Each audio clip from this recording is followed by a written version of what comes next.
You keep misreading the silence around you. A message sits unopened during the 1 hour that mattered, and you tell yourself people are busy.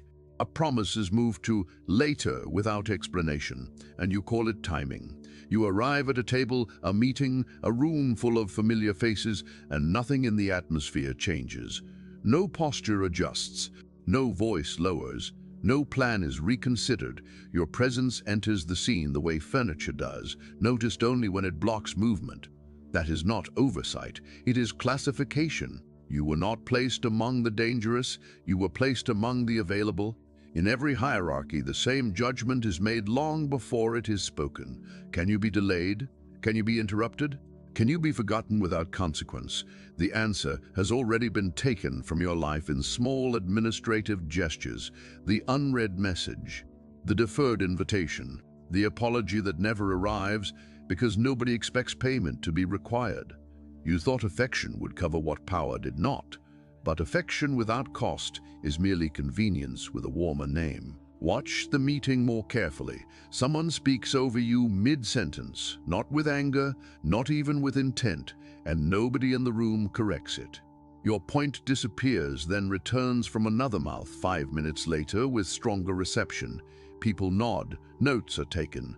The room did not reject your idea, it rejected your ownership of it. That distinction matters more than you think, because what men protect is not always what they admire.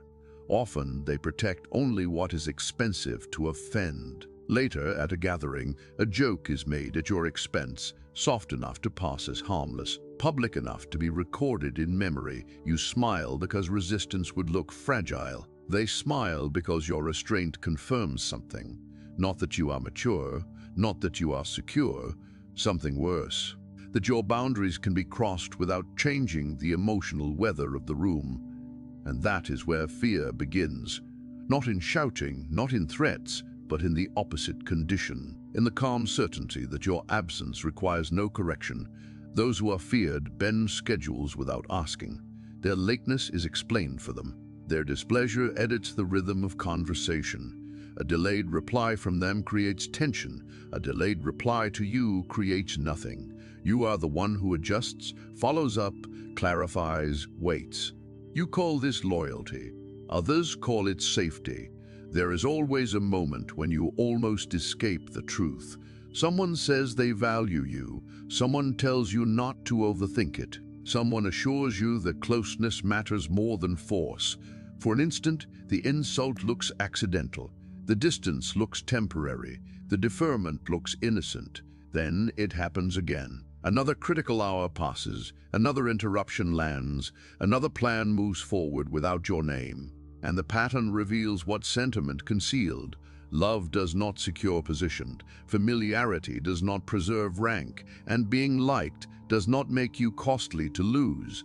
You are not seen as rare, not seen as dangerous, not seen as politically expensive. And that single judgment follows you into every slight that still pretends to be small. The office does not measure value the way you were taught to believe. You present an idea in a room that has already decided where importance will come from. You speak, the table stays still, and someone above you interrupts with what sounds like clarification. The interruption is polite. That is why it works. It is not designed to defeat your point. It is designed to separate the point from you.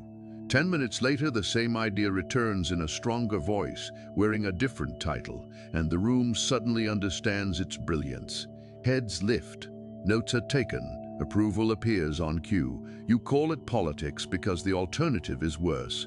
A calendar meeting is moved without asking whether you can still make it. You are expected to adapt, then thanked for being flexible, as if your disposability were professionalism. A correction that could have been made in private is delivered in front of others, not to improve the work, but to adjust the ranking. Once that happens, the content barely matters. The room has already learned who may define and who must absorb. That lesson does not end when the meeting does. The man who is feared misses a deadline and remains central because his removal would create friction. The one who over-delivers, answers quickly, stays late, and smooths every inconvenience becomes something else entirely. Useful, reliable, quietly absorbable. His labor stays in the system, while his imprint is thinned out of it. His work survives. His name does not. This is why competence alone never secured your position. Offices do not merely reward output. They protect leverage. They preserve the people who distort consequences. And they downgrade the man who can be displaced without noise, because softness invites administrative erasure long before formal removal. You still want to treat each incident as separate. A stolen presentation, a public correction, a meeting moved over your time, but the institution has already made the larger decision. You are allowed to contribute. You are not allowed to become costly. It begins with momentum. The exchange is sharp, easy, almost unusually warm. Messages come fast. Her tone opens. She offers details. Nobody gives by accident. A late-night confession, a private joke, a look that lingers half a second too long. You leave the interaction with the old, childish conclusion. Interest is building. Then the rhythm breaks. Your last message sits there. She views the story, says nothing. The silence is long enough to register, but not clean enough to classify. That is why it controls you. A direct rejection would end the arrangement. Ambiguity preserves it. She cancels at the last minute with no repair, no replacement date, no real cost paid for your displacement. And still you remain calm, which is to say, available. You tell yourself not to overreact. You interpret the delay. You supply context she did not give. By the time she returns, casually, lightly, as if the interruption never happened, you are already prepared to continue. She withdrew. You maintained the bridge. You think this proves depth. It proves access. Then comes the public scene. She turns bright around another man while you are close enough to witness it and powerless enough to pretend it means nothing. You stay composed. You keep your face neutral. You call that strength because the other interpretation is humiliating, but the room reads behavior more accurately than you do. She tests distance. You fill silence. She delays. You wait. She pulls attention elsewhere, and instead of altering the atmosphere, you absorb the shift like it was your role all along. This is why warmth never became position. Attraction is political before it is emotional.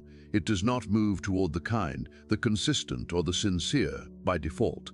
It moves toward what feels costly to mishandle. The low-cost man becomes something useful but forgettable, an emotional utility, a stable receiver, a soft place to return to when sharper tensions fail elsewhere. Not hated, not chosen, kept undefined, because undefined men remain available longer. And that is the part you keep refusing to name. You are not left in uncertainty because she cannot decide. You are left there because certainty would free you. The lie survives longest in friendship, not because friends are more loyal, but because their disrespect arrives dressed as familiarity. A private insecurity you mentioned once, quietly, in the right mood, appears later at a table as a joke. The timing is perfect. Casual enough to deny malice, public enough to mark you. One person says it, the others laugh. Nobody studies your face for too long because the group already understands the rule. If your embarrassment changes nothing, then your standing was never high enough to protect. You will want to call it banter. That word has hidden more small betrayals than hatred ever did. Plans change after you already cleared your schedule. The time moves, the place shifts. Nobody checks what it costs you to rearrange because your inconvenience has already been priced as acceptable. Then a photo appears later from an event you were never told about, not an accident, not quite a rejection either, something more useful than that. Partial access, enough inclusion to keep the bond alive, enough exclusion to teach you your place without ever forcing a confrontation. That is how groups preserve obedience. Not by throwing you out, but by letting you hover near belonging while rank is decided elsewhere. And when they need something, you are remembered instantly. A ride, a favor, an extra hand after someone more important fails them. Your value returns at the exact moment another option collapses. You answer because history still feels meaningful to you. Shared years, old memories, the illusion that time itself creates loyalty. But history without cost protects nothing. It only gives people more material, more confidence, more plausible deniability when they cross a line and expect you to absorb it for the sake of how long you've known each other. That phrase is another mechanism of control. Because betrayal in these circles is almost never dramatic. It comes in increments so small you feel foolish naming them. A joke, a changed plan, an unseen invitation, a favor that only finds you when better choices disappear. Each act is minor enough to defend, repeated enough to form a verdict, and the verdict is already operating beneath every laugh. They keep you near only while you continue to mistake access for loyalty and convenience for friendship, so you adjust. Replies become shorter. The warmth is trimmed out of your voice. You stop explaining yourself, stop offering the extra sentence, stop making your interest easy to read. In the mirror of your own mind, this looks like transformation. At last you think the softness is under control. At last the pattern has been understood.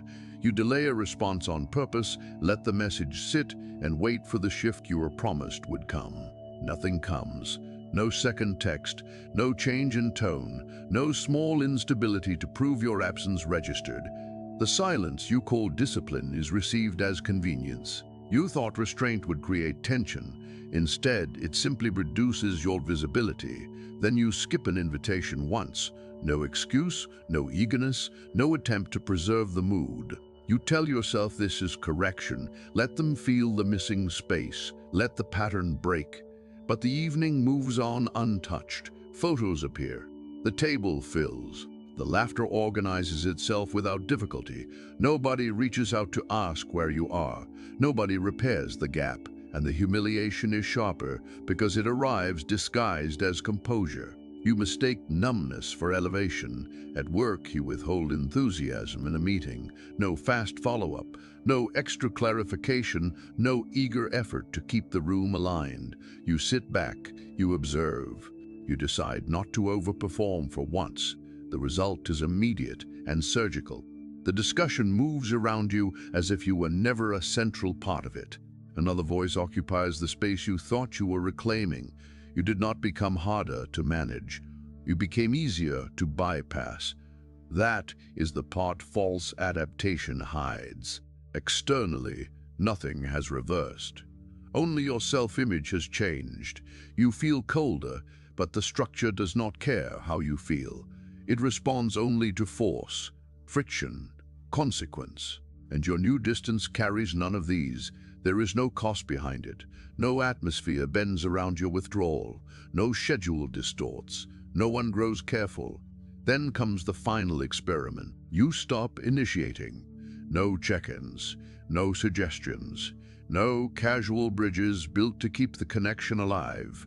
You wait, certain that anyone who values you will close the distance. Days pass, then longer. What disappears is not just conversation, but the fantasy that your effort had ever been reciprocated equally. You called this growth because the alternative was unbearable. But if your silence creates no panic, no pursuit, no disruption, then your presence was never holding the structure together. It was only servicing it. It does not stay episodic. That is the last illusion to die. You keep treating each humiliation as local, tied to a room, a person, a bad week, a misunderstanding in tone. But time does what individual insults cannot. It organizes them. The scattered moments harden into expectation, and expectation becomes reputation. At work, they stop consulting you before decisions, then inform you afterward with the language of inclusion, as if being updated were the same as being considered. In social circles, invitations arrive after plans are already shaped. Your presence requested only once the structure is complete. In private, the woman who went cold returns with sudden warmth the moment another option collapses. You are not chosen, you are resumed. That is what long-term classification looks like. Not open hostility, familiar access. And once the pattern has enough history behind it, nobody needs to test you anymore. Your colleagues no longer wonder whether speaking over you will carry a cost. Your friends do not hesitate before crossing a line and calling it harmless. She does not calculate carefully before disappearing and returning. The answer has already been archived in memory. You will absorb. You will reinterpret. You will remain reachable after the injury. And that reliability, once praised as character, begins to mutate into something weaker in the eyes of everyone around you. Dependable becomes predictable. Keen becomes soft. Patient becomes powerless. Forgiving becomes ignorable. This is how a man is thinned out over years without ever being directly removed. Every circle learns the same lesson independently, then reinforces it collectively. He can be postponed. He can be overlooked. He can be borrowed from when needed, spoken over when convenient, deferred until later, and still remain available when called. The office learns it. The women learn it. The friends learn it. None of them need to coordinate. Your history does the coordination for them. That is the most humiliating part. The system no longer requires active disrespect because your identity now performs the submission automatically. People do not even feel cruel when they diminish you. They feel accurate. They believe they are responding to the role you have already made safe for them to use.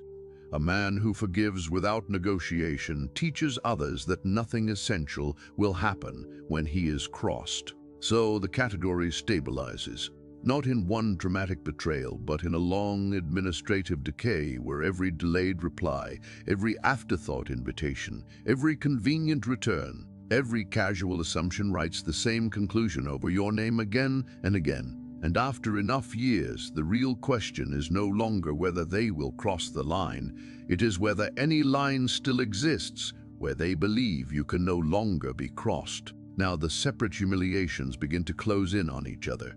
A superior refers to a project in front of others and speaks as though your contribution surfaced from nowhere, as though the work simply formed itself around stronger names. You catch the omission in real time. Not dramatic enough to correct without looking needy, clear enough to feel the theft.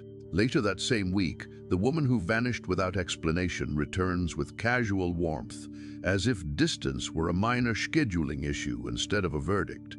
Before that confusion even settles, a friend sends an urgent request for help immediate, practical, inconvenient only days after leaving you outside a plan you were never told existed.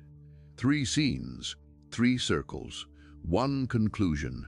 This is where the mind tries to protect itself by separating them. Work is politics. Romance is complicated. Friendship is messy. But the pattern does not care about your categories. Every arena arrives at the same social reading without consulting the others. Your labor can be used without preserving your imprint. Your attention can be resumed without honoring your place. Your loyalty can be activated without respecting your standing. Different faces, different language, same administrative judgment. Losing you creates no meaningful penalty. That is why the pressure changes here. It is no longer about isolated disrespect. It is about architecture. Whole groups instinctively organize themselves around costly men, the one whose displeasure alters tone, the one whose absence creates repair, the one people must account for before they move. Around him, language becomes careful, timing becomes strategic, memory becomes sharp. Around you, the opposite occurs with terrifying consistency. Details are forgotten, delays are absorbed, explanations become optional. Not because every person is cruel, but because entire systems conserve themselves by protecting what is expensive and consuming what is not. You tried coolness, you tried silence, you tried withholding effort, waiting longer, revealing less, but none of it changed the incentives because performance is not power. Distance without consequence is just reduced service. The office still moved. She still returned on her own terms. The friend still assumed urgency would outweigh insult. Your temporary withdrawal did not produce caution. It produced smoother adaptation around your absence, and once enough people reach the same conclusion, the conclusion starts entering rooms before you do. You become the man who can be postponed, the man who will understand, the man who can be ignored now and used later, the man whose exclusion requires no cleanup.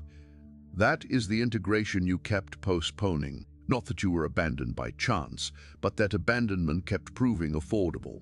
And what terrifies you now is no longer the loss itself. It is the possibility that everyone was simply acting according to a value that had already been correctly priced. Go back to the first scene. The message that mattered is still unread, or answered too late to matter. The room you went quiet in kept moving without asking what your silence meant. The social circle continued its evening, its jokes, its photos, its private momentum without your presence creating any visible fracture. And when someone finally returned warm again, open again, almost tender again, it happened at the exact moment. Return cost them nothing. That is the law you kept trying to rename. You wanted loyalty. You wanted love. You wanted history, effort, patience, usefulness, consistency, all to accumulate into protection. But the evidence kept stripping that fantasy down in every arena you entered. The office did not preserve your contribution. Attraction did not preserve your place. Friendship did not preserve your dignity. Each system reached the same conclusion because each system was reading the same thing. Your loss would be absorbable. That is why feared figures alter attention before they speak. Rooms prepare for them in advance. Delays around them generate repair. Their absence produces calculation. People do not wait to see whether consequences are real. They assume them. But the unfeared man lives at the opposite end of the law. He explains himself after being ignored. He clarifies after being spoken over. He remains reachable after exclusion. He is not guarded against, he is recovered later, and that is the final humiliation. Affection without consequence was never protection. Familiarity without cost was never loyalty. Warmth without strategic weight was only a softer form of access. People rarely fear losing what experience has taught them. They can postpone, replace, offend, and retrieve at convenience. So the judgment closes exactly where it began. Not rare, not dangerous, not expensive to lose. And beneath every unread message, every unchanged room, every effortless exclusion, every delayed return that arrives only when it is cheap, the same social truth remains waiting for you. People do not cling to what feels good. They cling to what feels costly to lose.